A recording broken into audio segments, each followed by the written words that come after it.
في بلاد لغايه دلوقتي بيعتمدوا على المدفع، يعني انا حضرتها مره في الامارات. لا أو بس كذا مش مرة. بيعتمدوا عليه. مش بيعتمدوا بس اللي هو اتس حاجة اتس حاجه. يعني اللي هم بيروحوا يتفرجوا ويفطروا هناك صح. وكده فلذيذة يعني.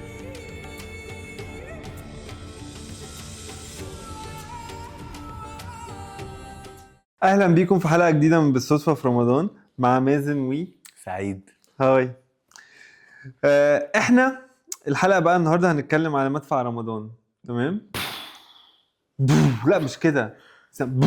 اوكي انا اسف. اعملها تاني. لا مش هعرف. بعديك خلاص مش هينفع. can't compete.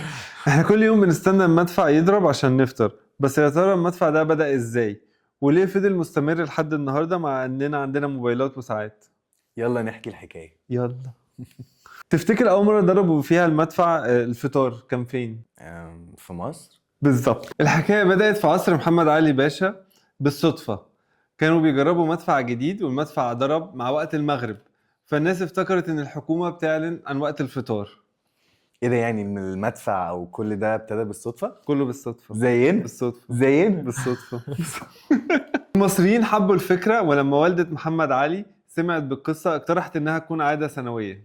طب ليه البلاد التانية برضو بتستخدمه طالما هو بس في مصر وعادة حصلت عندنا؟ عشان كان وسيلة عملية جدا وقتها، قبل ما يبقى فيه إذاعة وتلفزيون وقبل ما يبقى فيه موبايلات وقبل ما أي حاجة، فاهم؟ فكانوا بيسمعوه من أي مكان. يعني أنت قاعد مثلا هنا دلوقتي تسمع المدفع بره، هنقوم ناكل كده على طول.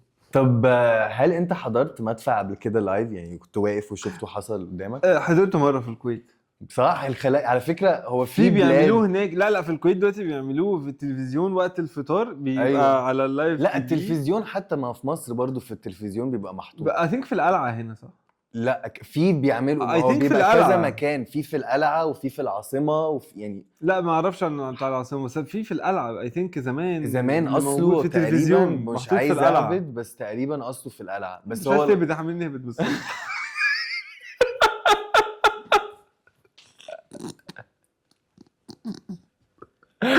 قال لك مش عايز القطعه على دي، مش عايز.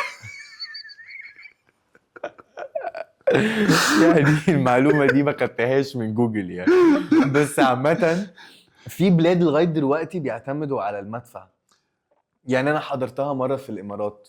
لا أو بس كذا مش مرة بيعتمدوا عليه. مش بيعتمدوا بس اللي اتس هو حاجه اتس حاجة. يعني اللي هم بيروحوا يتفرجوا ويفطروا هناك صح. وكده فلذيذه يعني. كل عادة ليها قصة. استنونا بكرة في قصة جديدة من بالصدفة في رمضان، ولحد ما نشوفكم تاني خليكم بخير وخليكم بتضحكوا stay you subscribe. وسبسكرايب.